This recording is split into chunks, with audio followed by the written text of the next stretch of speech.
ប្រមានកំតិចដល់ឬគល់អ៊ីស្រាអែលបានប្រកាសធ្វើឃាតអ្នកបន្តវេនមេដឹកនាំកំពូលអេរ៉ង់មិនឲ្យរួចខ្លួនឡើយ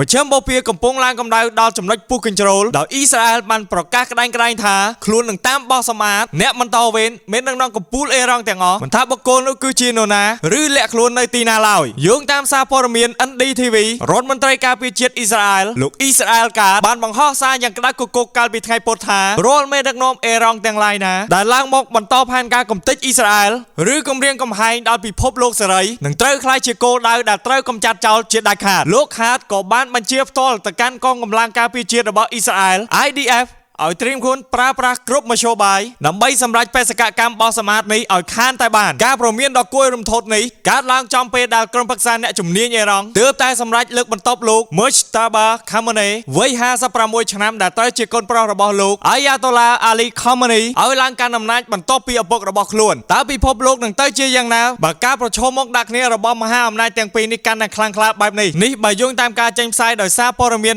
NDTV